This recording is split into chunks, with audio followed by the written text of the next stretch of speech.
예, 지금부터 조국혁신당 인재영입식을 시작하겠습니다.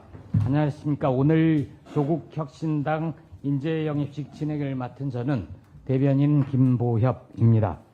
먼저 오늘 참석해 주신 분들을 소개해 드리겠습니다. 영입 인재를 축하하고 격려하기 위해서 함께 해주셨습니다.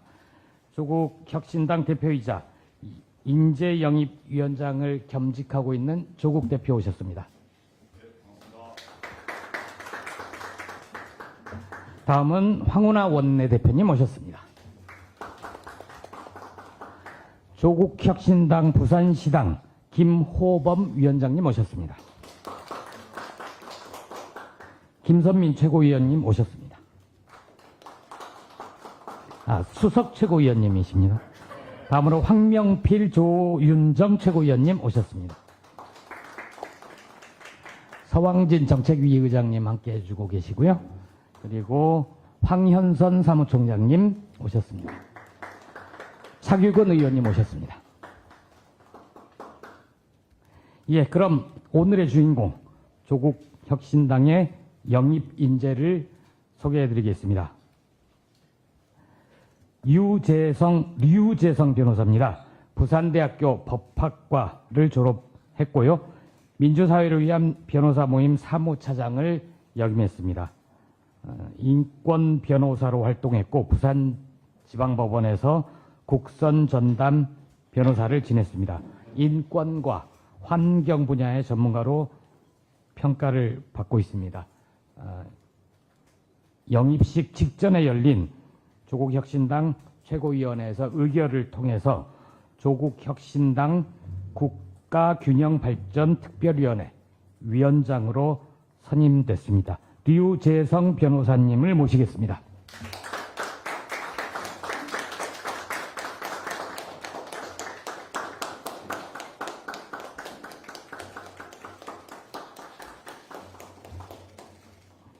예, 조국혁신당 인재영입위원장인 조국 대표께서 직접 영입 인재를 소개해 주시겠습니다.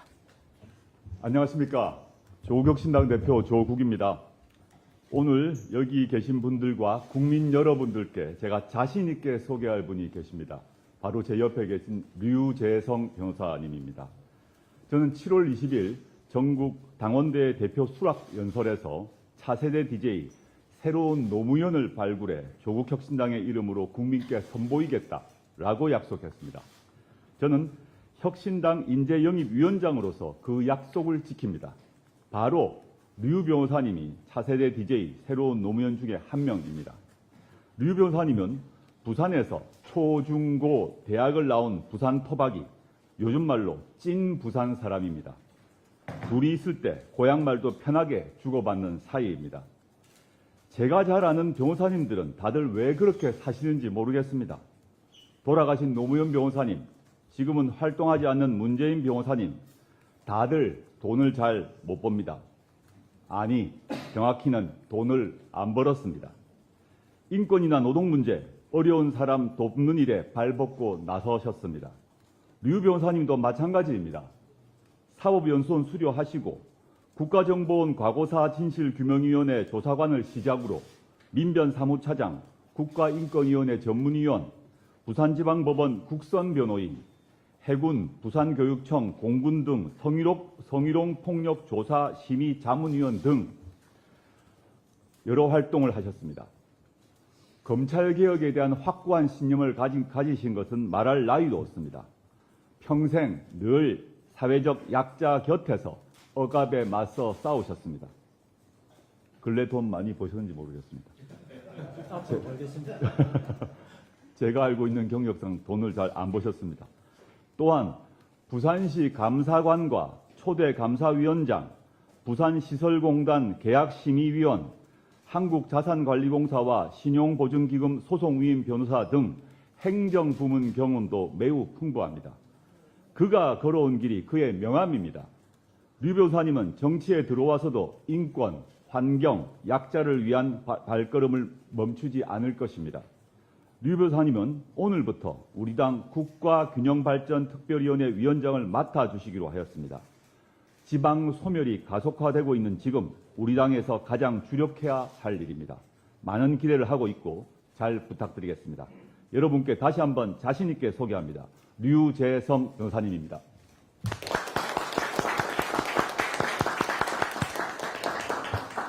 예, 다음은 오늘 주인공 류재성 변호사님께서 조국 혁신당에 영입되신 소감과 앞으로 포부를 밝혀주시겠습니다.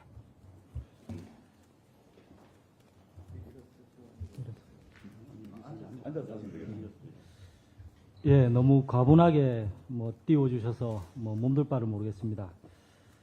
좀 안 보고 할까 생각도 했는데 그래도 좀 역사적인 순간이니까 제가 준비한 거를 조금 보면서 말씀을 드리겠습니다.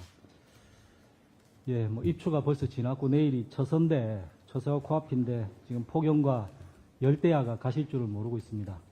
기후 위기로 모두가 큰 고통을 겪고 있습니다. 이 경제 성장과 발전을 최우선으로 추구한 그 결과가 인간 종이나 인류 문명의 마지막일지 모른다, 파국일지 모른다 라는 불안감 앞에 우리가 마주하고 있습니다. 근본적인 반성과 변화가 필요합니다. 그런데 윤석열 정부가 기후변화 대응이라고 내놓는 것은 엉뚱하게도 원전 확대입니다. 원전은 너무나 비경제적이고 비싸고 더군다나 위험합니다. 그 위험을 미래 세대에게 떠넘긴다는 점에서 비윤리적이고 무책임하기까지 합니다. 바다는 이미 쓰레기와 미세 플라스틱으로 넘쳐나는데 거기에 다시 후쿠시마 원전 오염수를 들이붓고 있습니다. 세계는 전쟁과 충돌에 소용돌이에 있습니다. 많은 무고한 민간인들이 학살당하고 있습니다. 균형을 잡고 국익을 지켜야 할 우리의 외교는 일방적인 추종밖에 하지 못하고 있습니다. 지속 가능하지 않은 외교라고 생각합니다. 남북 간에도 적대와 비방이 전쟁의 목소리만 높습니다. 주머니 사정은 빤한데 물가와 금리는 치솟고 자영업자들은 문을 닫고 청년들은 구직을 포기합니다. 하청의 하청으로 내몰리고 노동법의 사각지대로 내몰리고 산재로 죽어갑니다. 민생경제는 너무나 어렵습니다. 그럼에도 계속 부자 감세를 하고 있습니다. 경제적 양극화와 불평등은 갈수록 심해지고 그 특권은 세습되고 있습니다. 오로지 인서울을 해야 된다라는 명제 앞에 부모들은 허리가 휘고 아이들은 강제노동에 가까운 강제학습을 당하고 있습니다. 소위 이런 표현은 쓰기 싫습니다마는 지잡대 학생들, 고졸 출신 청년들은 미래를 구상할 수가 없습니다. 냉대와 멸시를 감내해야 합니다. 그런데 정부는 무엇을 하고 있습니까? 권력을 사유화하고 국정을 농단하고 검찰을 장악해서 반대 세력을 탄압하고 있습니다. 그러면서 일본의 전쟁 침략과 식민 지배를 정당화하고 면죄부를 주고 있습니다. 이는 명백히 3.1운동으로 건립된 대한민국 임시정부의 법통을 개성하고 불의에 한가한 4.19 민주 이념을 개성한다고 명시되어 있는 우리 헌법을 부정하는 것입니다. 보수가 어떻게 우리 헌법을 부정할 수가 있습니까? 그러나 윤석열 대통령을 비난하는 것은 쉽지만 그 이유를 상상하는 것은 어렵습니다. 우리는 이미 촛불의 힘으로 대통령을 몰아냈습니다마는 그 체제는 바꾸지 못했습니다. 나라다운 나라, 정의로운 대한민국의 꿈을 이루지 못했습니다. 그 대가로 우리는 역사의 뒤안길로 사라졌다고 생각했던 세력들이 어느새 하나둘씩 다시 돌아와 권력을 전행하고 있는 것을 바라보고만 있습니다. 민주주의를 이루지 못했기 때문이라고 생각합니다. 민주주의는 단지 대표자를 뽑는 선거로 기결되는 것이 아니라고 생각합니다. 민주주의는 말 그대로 민중이 권력을 차지하는 것입니다. 민중을 대신해서, 민중을 대표해서 지배하거나 통치하는 것이 아닙니다. 오직 우리의 행동만이 민주주의를 이룰 수 있다고 생각합니다. 기술이나 행정이나 사법이나 과학이 우리의 문제를 해결해 줄 수가 없습니다. 그것은 정치의 영역이고 민주주의가 할 일입니다. 아무것도 가지지 못한 사람들, 몫을 지니지 못한 사람들, 을들의 민주주의, 지금 여기 함께 있는 우리 모두의 민주주의 필요하다고 생각합니다. 그 시작은 지역에서부터 지방자치 풀뿌리 민주주의에서 시작되어야 한다라고 생각합니다. 그리고 정의로운 국가는 단지 공정한 경쟁의 규칙을 정하고 출발선을 정하는 것에서 거쳐서는 안 된다고 생각합니다. 개천에서 용나는 사회, 개천이동의 사다리가 보장되는 사회, 그런 것이 아니라 용이 될 필요도 없고 사다리에 오를 필요도 없이 자기가 난 지역에서 친구들과 이웃들과 울고 웃으면서 꿈을 이루고 품위 있게 공공 서비스를 받아가면서 나이 들 수 있는 그런 사회를 만들어야 된다고 생각합니다. 시장의 폭주를 규제하고 사회권을 통해서 각자가 누구나 실제로 자유를 행사할 수 있는 실질적 조건을 만들어야 됩니다. 그리고 더 나아가 이 기후변화에 대응해서 자연과 생태계를 보살피고 동물을 포함한 비인간 존재들과도 평화롭게 공존할 수 있는 새로운 길을 찾아야 합니다. 서로가 자기가 더 힘들고 고통스럽다고 호소하면서 타인을 밀어내는 각자 알아서 살고 각자 알아서 죽어야 되는 각자 도생, 각자 도사의 사회가 아니라 타인의 필요와 고통에 민감하게 반응하는, 그리고 서로가 잘 도와주고 잘 돌봄을 받을 수 있는 그런 새로운 민주주의로 나가야 된다고 생각합니다. 저는 부산 금정구청장 보궐선거 후보로서 그리고 조국혁신당의 국가균형발전위원회 특별위원장으로서 그 작지만 담대한 시작을 이뤄내겠습니다. 감사합니다.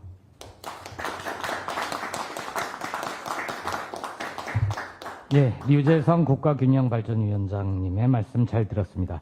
바로 이어서 위원장님의 입당 원서 제출식을 시작하겠습니다. 일어나서 하시는 게 나을 것 같습니다.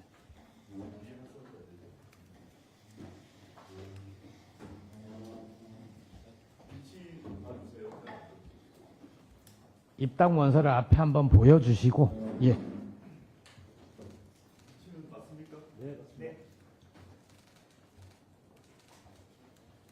정말 죄송한데 가운데 마이크만 살짝만 낮춰주시면 감사하겠습니다. 이렇게 하시죠. 저희 둘 한번 찍고 예. 찍고 이렇게 제출한 장면 찍고 이렇게 해봅시다.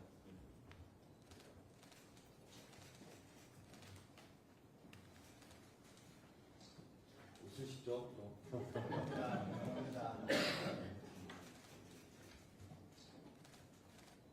그럼 제출하는 장면 하겠습니다. 주시면 될 것 같겠습니다.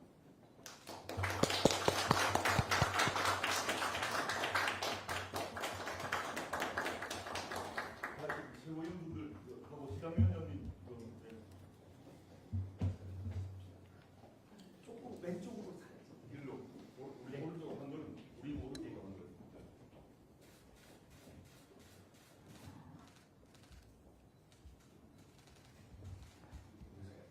예, 또 전달할 게 있으니까요. 예, 다음은 이제 누구보다 조국혁신당을 위해 열심히 뛰어주실 류재성 위원장님께 환영 선물을 증정하는 입당 원서를 받았으니까 환영 선물을 증정하겠습니다.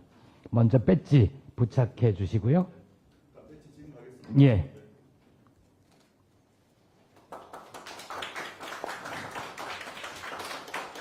그리고 앞으로 당을 위해 더 열심히 뛰어주시라는 의미로 부산 지역에서 성장한 스포츠화 브랜드의 운동화를 전달하겠습니다.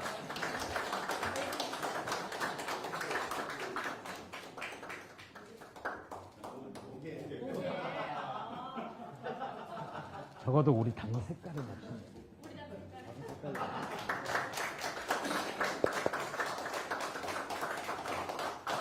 예, 자연스럽게 기념사진 촬영하고 이제 행사를 마치도록 하겠습니다. 예.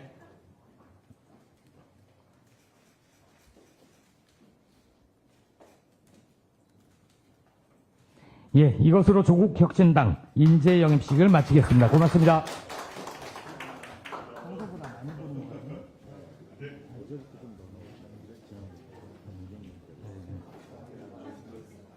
이제 공개 최고위원.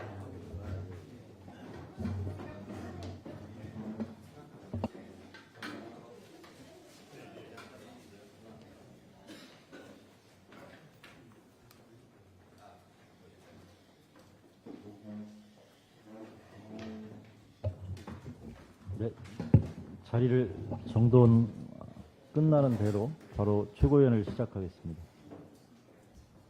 예, 그리고 오늘은 조국 대표님께서 또 일정이 있어서 대표 모두 말씀 끝나고 먼저 이석하는 걸로 하겠습니다. 양해를 좀 부탁드립니다.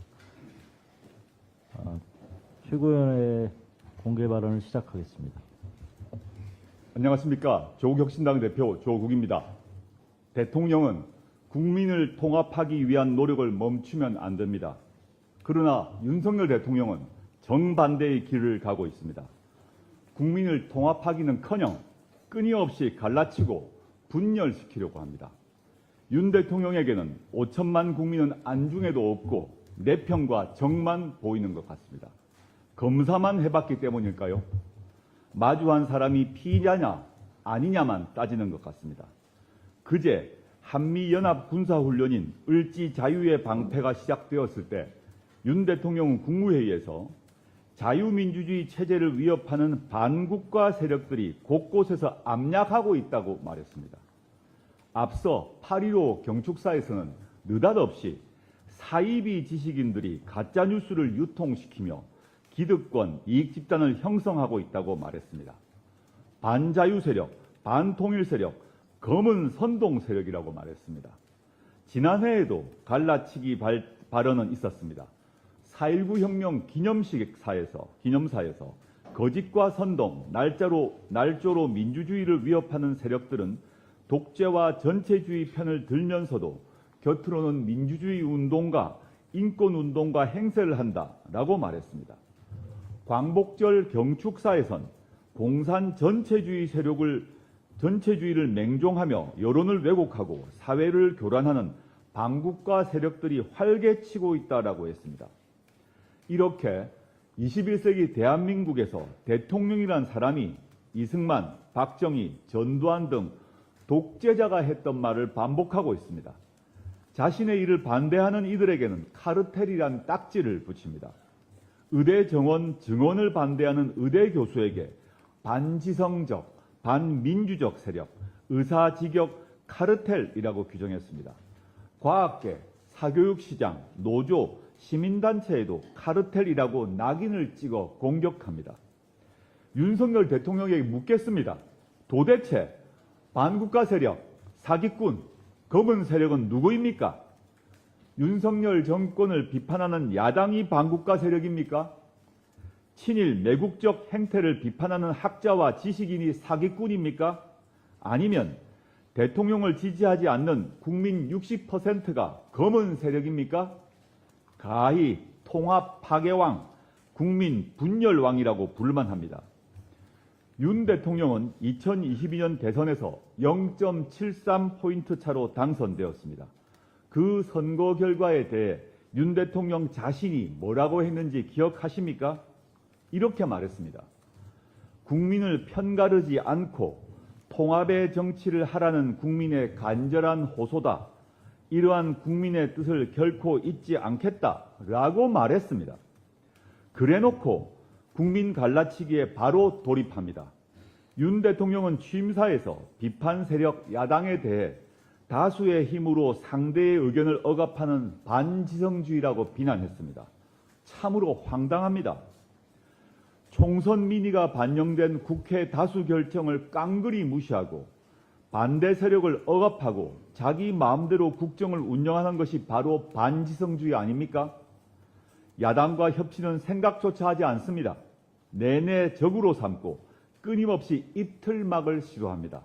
이게 검찰 독재 정권의 본질입니다.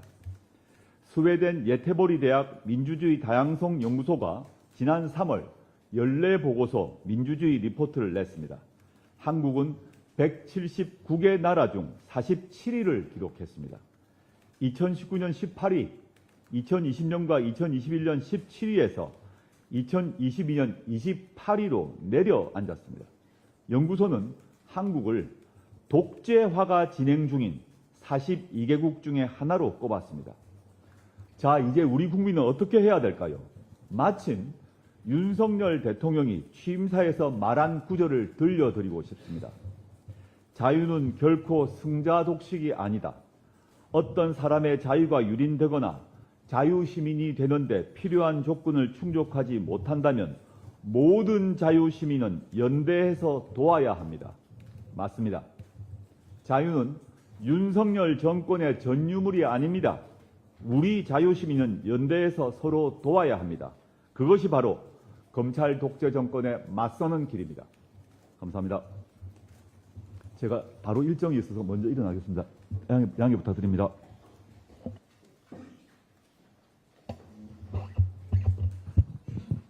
네, 이어서 현안 발언 이어가겠습니다. 황운하 원내대표입니다. 국가보훈부가 광복회에 대한 내부 감사를 결정했다고 합니다. 광복회 등 56개 독립운동단체 연합이 주관한 지난 광복절 행사에서 축사를 맡은 김감년 광복회 독립영웅아카데미 단장의 발언, 친일 편향의 국정 기조를 내려놓고 국민을 위해 옳은 길을 선택하십시오. 그럴 생각이 없다면 대통령직에서 물러나십시오. 라는 발언 때문이라고 합니다. 국가보훈부가 본분을 망각하고 윤석열 지키기에 나선 겁니까? 순국 선열들의 애국 애족 의식을 선양하라고 했더니 엉뚱하게 윤석열 대통령의 삐뚤어진 친일 편향 역사관을 선양하기로 했나요? 친일 매국을 우려하는 국민의 외침에 대한 답이 내부 감사입니까? 이러다가는 광복회를 반국가단체로 규정하고 공안검찰이 압수수색하는 날이 올 듯합니다. 축사 도중 박수가 터져나오고 누군가는 타도 윤석열을 구호를 외쳤는데 윤석열 정권의 검찰이라면 참석자 전원에 대해 주거지 압수수색, 통신 기록 조회 등 또 능히 해낼 수 있을 듯합니다. 어쩌면 그렇게 국민들 뜻과는 정반대로만 가는 건지 이런이 3년이 아니라 3개월도 너무 길다는 국민들 탄식이 점점 커지는 거 아니겠습니까?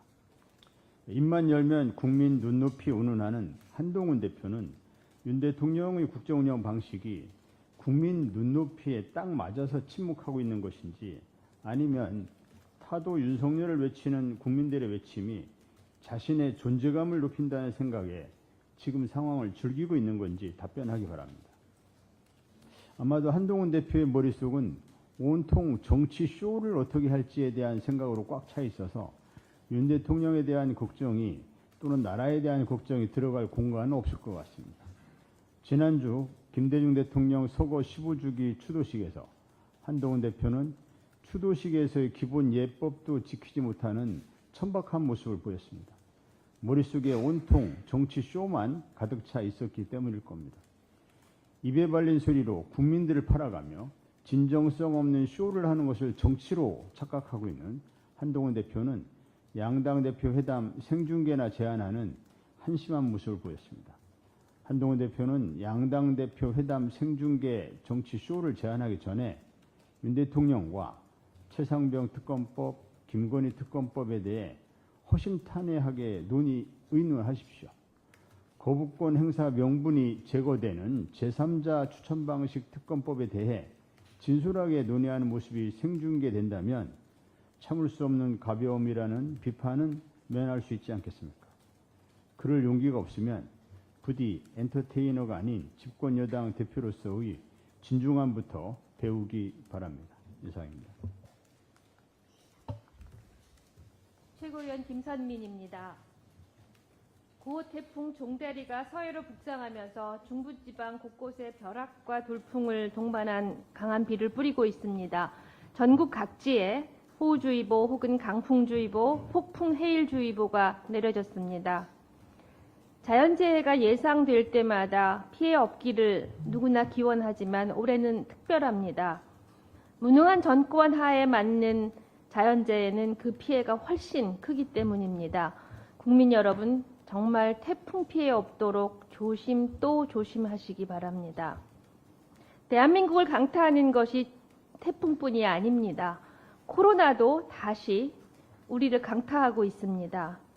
매년 찾아오는 태풍과 마찬가지로 코로나가 엔데믹으로 선언된 순간 여름철 코로나 환자가 많아질 것은 누구나 예측할 수 있었습니다. 하지만 정부의 대응을 보면 한숨을 넘어 분노의 탄식이 나옵니다. 의료 현장에서는 코로나 치료제를 구하지 못해 환자들이 약국을 전전하는 일이 비일비재합니다. 질병청은 지난해 상반기 먹는 코로나19 치료제를 34만 1,000명분 도입했지만 올해 상반기는 17만 9,000명분만 도입했습니다.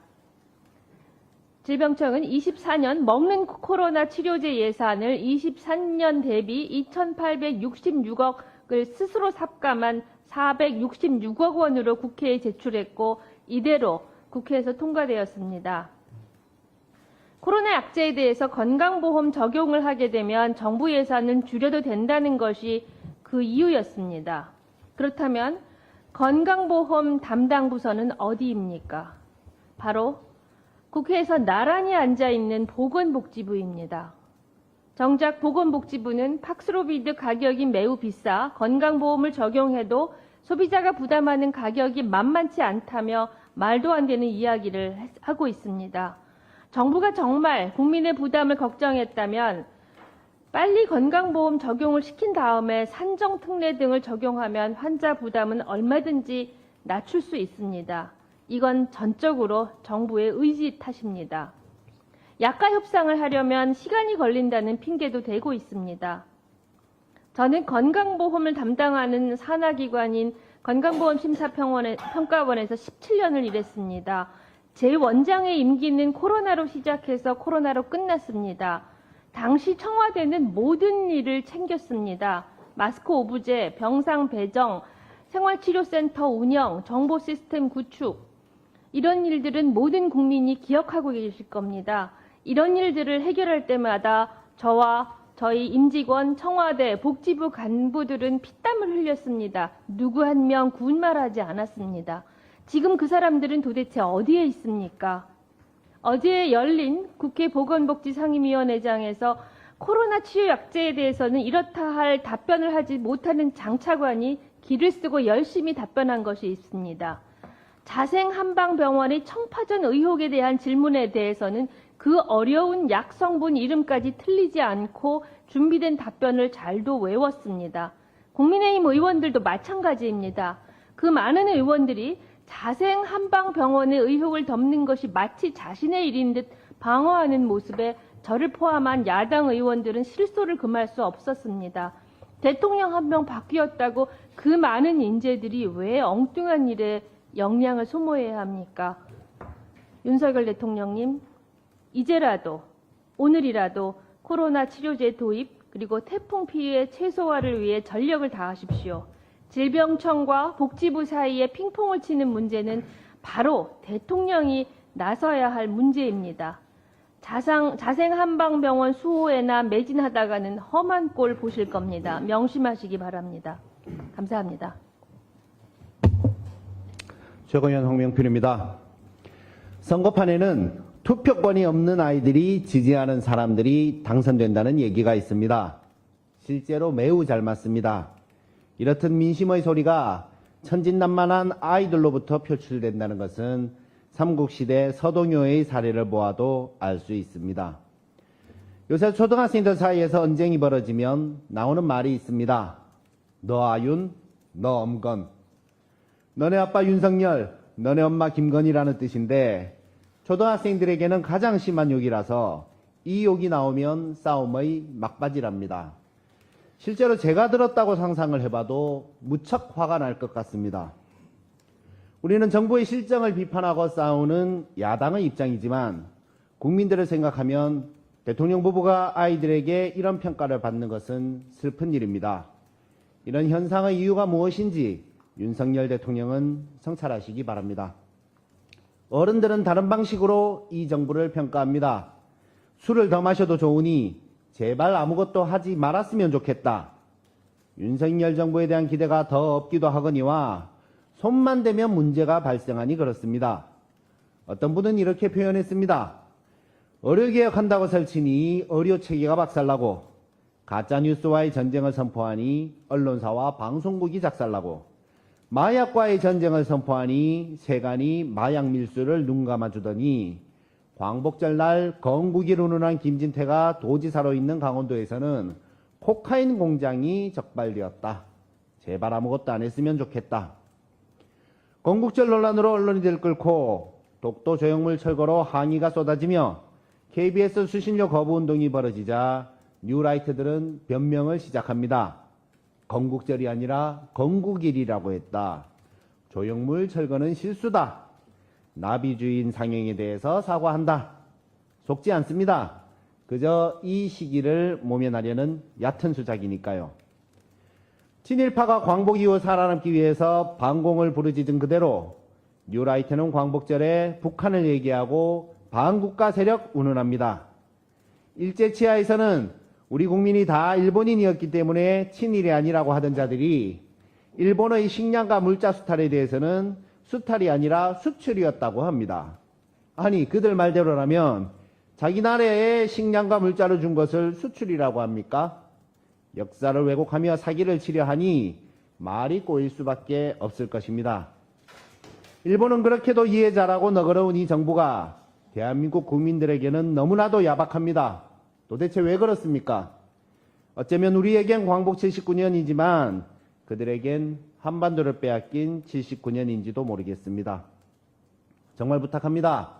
본인의 사상이 어떻든 간에 국정을 맡았지 않습니까? 국민들이 너무 힘듭니다. 잘할 수 없다면 제발 아무것도 하지 마시길 바랍니다. 이상입니다. 최고위원 조윤정입니다. 아이들 방학이 끝나갑니다. 윤석열 정부의 현장을 전혀 모르는 교육정책 두 가지 지적하겠습니다. 첫째, 교육부는 2학년 2학기부터 늘봄 교실을 전면적으로 실시한다고 했습니다. 아직 초등학교 현장에서는 늘봄 교실 문제로 갈등이 많습니다. 늘봄의 방식도 각 지자체마다 다른데 교육부가 일방적으로 밀어붙이는 격이라고 합니다. 전담 인력과 강사, 공간 부족 여전합니다. 행정 업무 역시 여전히 교사들 몫입니다. 투입되는 강사와 자원봉사자의 관리도 문제가 많습니다. 일부 지역에서는 근로장학생을 이용해서 학생 안전관리하겠다고 하는데 그러다가 사고 나면 근로장학생이 책임집니까? 농어촌 학교 등에서는 평소에도 전담인력 강사 구하기 힘듭니다. 이에 대한 대응책 있습니까? 한 학교당 전담인력 수가 17개 시도에 따라서 평균 1명에서 2.3명, 천차만별입니다. 인력 지원에 대한 현장 모니터링 제대로 된 것입니까? 그런데도 정부는 그저 빠르게 가는 것에만 초점을 맞추고 있습니다. 둘째, 교육부가 야심차게 추진하고 있는 AIDT, 인공지능 디지털 교과서 사업. 일단 연수받고 있는 교사들도 아우성입니다. 아직 완성되지도 않은 자료로 연수를 받고 있는 실정입니다. 내용 부실, 조속 추진, 개인정보 유출 우려, 정부는 심각성을 모르고 있는 건지 아니면 왜 그렇게 급하게 서두르는 건지 모르겠습니다. 천문학적인 세금이 들어간다고 합니다. 국회 자료에 따르면 2025년 최대 4,100억 원, 2028년에 최대 2조 500억 원 정도 소요될 거라고 합니다. 그 막대한 예산 있습니까? 영어, 수학 등 과목별로 맞춤형 교육을 하겠다는데 무엇을 어떻게 맞춤형 교육하겠다는 겁니까? 한 반에 20명이면 20명이 다 다른데 선생님 한 명으로 교육이 되겠습니까? 교과서는 학습 도구입니다. 학생들에게 물어보셨습니까? 교사에게 물어보셨습니까? 90%에 가까운 교사들이 부정적인 의견을 내놓고 있다고 합니다. 그럼에도 불구하고 졸속 추진하는 진짜 이유가 무엇입니까? 혹시 교육부 장관님 임기 내 치적이 필요하신 겁니까? 불경기에 개발업체 매출 증가가 더 걱정이신 겁니까? 학교 현장에서 가용할 예산을 줄여서 그 돈으로 디지털 교과서를 만들었다고 칩시다. 어릴 때부터 스마트폰과 태블릿 PC를 사용한 아이들일수록 성적도 행복도도 문해력도 더 낮다는 보고서는 못 들어보셨습니까? 이제 가위로 오리고 풀로 붙이는 것을 컴퓨터 화면으로 보여주고 너희들 알겠지? 이렇게 넘어가게 하실 겁니까? 교육은 백년지 대계다. 그런 목표를 가지고 설치한 대통령 직속 국가교육위원회는 지금 뭐하고 있는지 모르겠습니다. 한 교사가 AI에게 물어봤답니다. 디지털 교과서를 개발하기 위해서는 어떻게 해야겠냐고요. AI가 답변하기를 교육 전문가인 교사와 협력하게 하고 또 모든 개발에 교사가 참여해야 한다라고 답했다고 합니다. AI도 일반 국민들 누구나 알고 있는 상식적이고 사회 통념에 맞는 답변을 하고 있습니다. 이러한 일반 상식과 사회 통념을 윤석열 대통령은 모르나 봅니다. 교육부는 모르나 봅니다. 대한민국 교육의 미래가 어둡습니다. 국민들은 모두 다 교육을 걱정하고 있습니다. 이상입니다. 네, 이상 최고위원을 마치겠습니다. 수고하셨습니다.